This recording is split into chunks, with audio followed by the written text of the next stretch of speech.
Olá, tudo bem com você? Especialmente você, torcedor e torcedora do Ceará, tudo bem? Bom, eu espero que sim. Neste vídeo eu quero comentar com vocês sobre as possibilidades do Ceará no próximo sorteio do dia 25 da Copa Sul-Americana. É muito importante que o Ceará entre muito bem nessa competição. É muito importante que também queira conquistar esta competição. É muito importante que queira fazer uma grande campanha e conquistar esta competição, que hoje é uma das mais importantes aqui do futebol da América do Sul. Na verdade, a segunda mais importante, né, competição entre clubes da América do Sul. E que possibilita muitas coisas, não somente a conquista de um título importantíssimo, mas também de uma outra taça, né, que é a Recopa Sul-Americana. E depois, gente, o Suruga Bank, que é um título que é disputado lá no Japão, entre o campeão japonês e o campeão da Sul-Americana. Este torneio não foi disputado nas últimas duas edições, em virtude da pandemia, mas ainda faz parte do calendário e voltará para o calendário do futebol internacional brevemente, de maneira que é muito interessante ganhar hoje a Sul-Americana, porque não somente se ganha um título, mas se ganha também a possibilidade de mais 2 títulos e também a possibilidade real, né, de ficar ainda mais conhecido no cenário do futebol mundial, o que seria muito importante hoje também para a equipe do Ceará. Agora, essa competição não vai ser fácil, evidentemente. A Sul-Americana hoje é uma competição muito complicada, já não é mais aquele torneio do passado, enfim, como, por exemplo, que o Goiás chegou a ser a vice-campeão brasileiro, vice-campeão do torneio, né? Hoje a Sul-Americana é dificílima na sua forma de disputa, os disputantes também. Isso acontece porque a competição também teve uma injeção de dinheiro também, não é isso? A Conmebol organizou um pouquinho aí, minimamente, o futebol do continente, suas competições do continente, e a Sul-Americana ficou realmente muito difícil. A premiação é muito interessante, a projeção da equipe, que é a conquista também hoje, é algo para se notar. Então, eu diria para vocês que é uma grande oportunidade para o Ceará, né? A despeito, o Ceará foi eliminado aí do Campeonato Cearense. É hora de deixar isso de lado, ainda independente dos resultados aí, da equipe do Ceará na Copa do Brasil, né, que vai ter a sua terceira fase, que está para chegar aí, independente também dos resultados do Ceará na Copa do Nordeste, é muito importante que o Ceará olhe também para a Sul-Americana como uma competição a ser muito bem disputada, para ter uma grande disputa, para fazer uma grande campanha e sim, meus amigos, pensar, por que não, em conquistá-la. É muito importante que um clube nordestino tenha esse objetivo. Por que não querer conquistar? Porque olhar para essa competição, olhar para as equipes brasileiras fortes, inclusive, olhar para outras equipes sul-americanas e não pensar na conquista. Vamos considerar algumas coisas aqui. A gente tem equipes como Santos, né, como São Paulo, Inter, a Fluminense, o Atlético Goianiense, o Cuiabá, são algumas das equipes brasileiras, Atlético Goianiense, né, Cuiabá, são algumas equipes brasileiras que estarão disputando a Sul-Americana. Se nós olharmos para o Campeonato Brasileiro da temporada passada, o Ceará conseguiu fazer jogo contra todas essas equipes.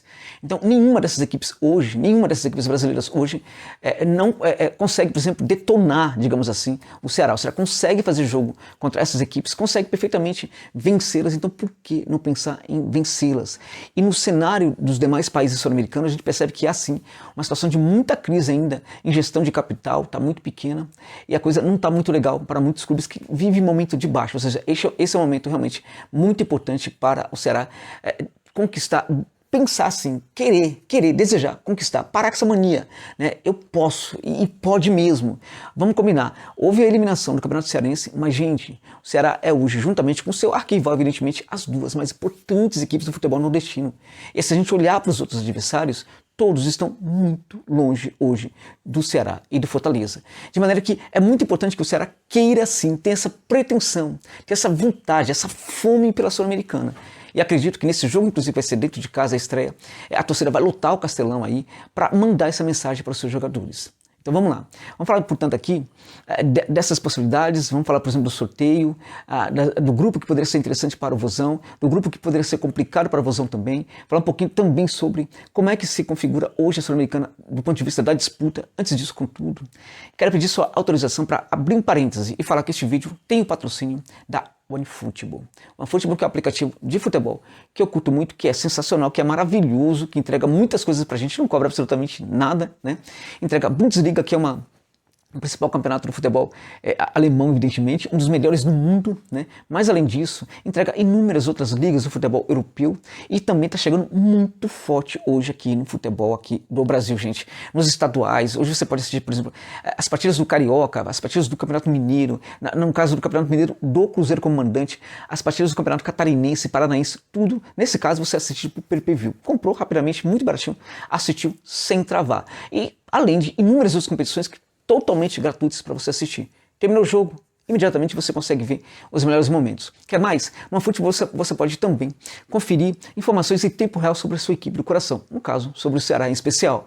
E se você quiser, tipo, chegou um jogador no Vozão, você vai lá no futebol, coloca na pesquisa no futebol e ele vai te entregar até mesmo a última temporada do jogador em números. Ou seja, não tem por que você não baixar o OneFootball. Se você realmente não tem, use o link que está na descrição desse vídeo e também no comentário fixado para baixar esse aplicativo sensacional e vamos nos divertir, tá bom, meus amigos? Fechando parênteses agora, e vamos falar, portanto, aqui das possibilidades. A Sul-Americana hoje, como eu disse, é uma competição muito complicada, a forma de disputa realmente não deixa a vida de ninguém muito fácil nessa fase, né? Ao contrário, por exemplo, da Libertadores, em que a equipe que vem da prévia da Libertadores consegue chegar ao pote 4, né, e até mesmo disputar disputar, por exemplo, com um brasileiro. Na Sul-Americana, não. Na Sul-Americana, as equipes elas não vão disputar, as equipes brasileiras não vão se deparar, neste primeiro momento, com nenhum time brasileiro. Isso pode, em tese, ser interessante ou não.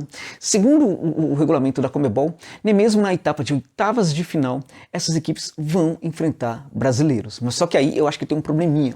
Na verdade, não é bem isso que a regra fala. A regra, ela deixa ali um pouco claro o seguinte, que em tese não vai ter enfrentamento de brasileiros. Mas, por exemplo, se todas as equipes brasileiras que estão aqui na Sul-Americana, cada uma vai ficar no pote, cada uma vai ficar no grupo, evidentemente. Se todas elas passarem, né, para a próxima fase, e se caírem 5 equipes da Libertadores, evidentemente que vai ter confronto nas oitavas de final entre brasileiros. Não tem como, né?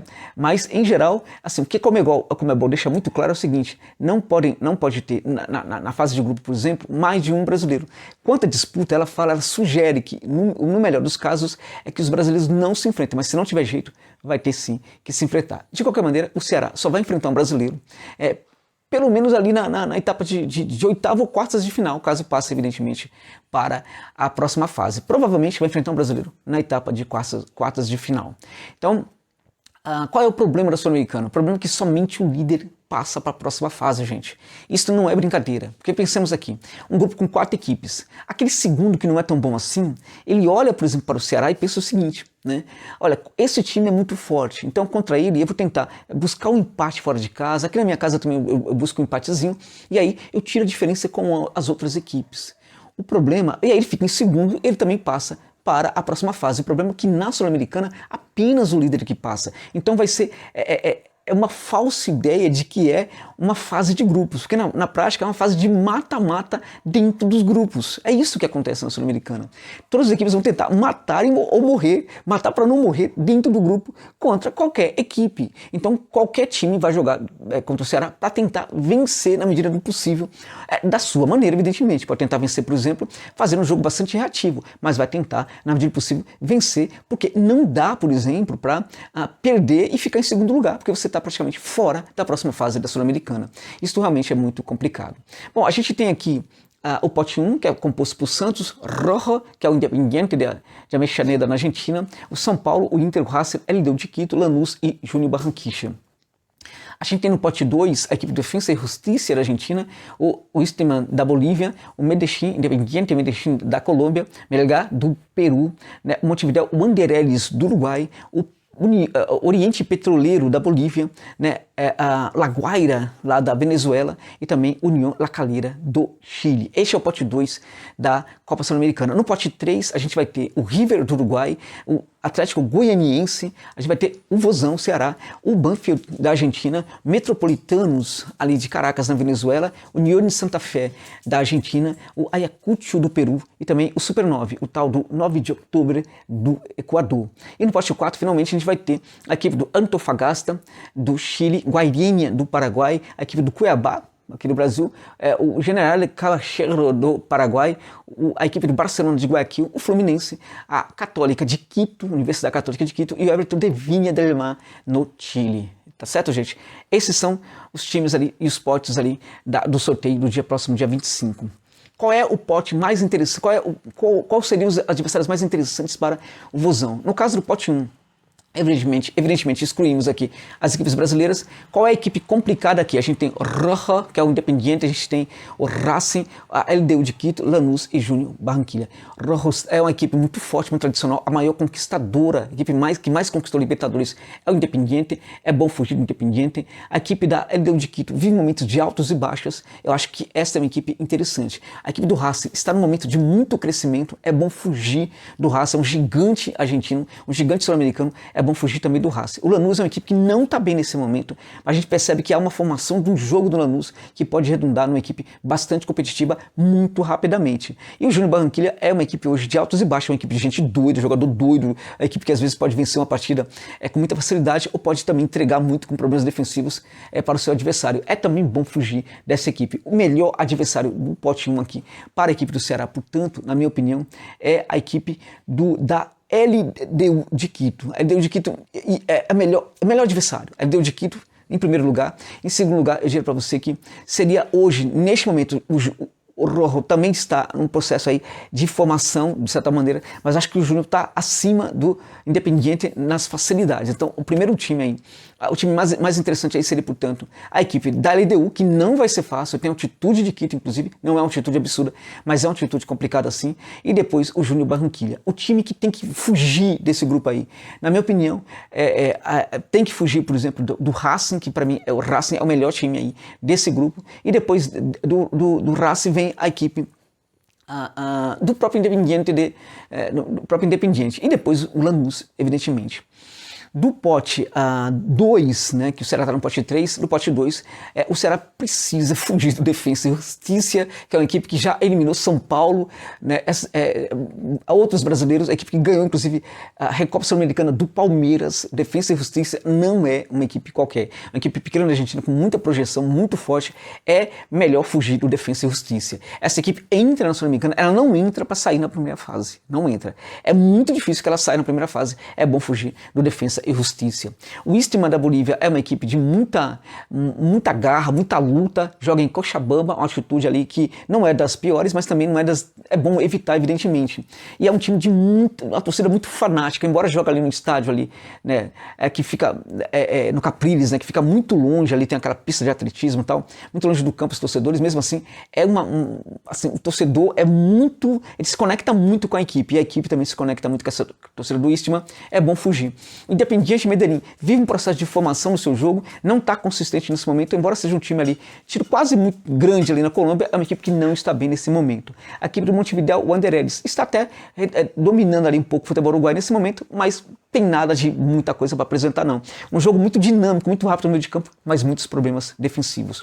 O Oriente Petroleiro é uma equipe ali de Santa Cruz de la Sierra, na Bolívia, é uma equipe que tem, na minha opinião, bastante problema nas suas transições defensivas e ofensivas, é uma equipe interessante aí também para ser enfrentado. La Guaira é uma equipe que hoje é uma das melhores da Venezuela, joga no departamento de Vargas, ou seja, a viagem é muito longa, você tem que chegar em Caracas, pegar um outro voo para chegar em Vargas, logisticamente não é qualquer coisa, às vezes tem que ir para o Panamá e voltar para a Venezuela, além de ser uma equipe fisicamente muito forte.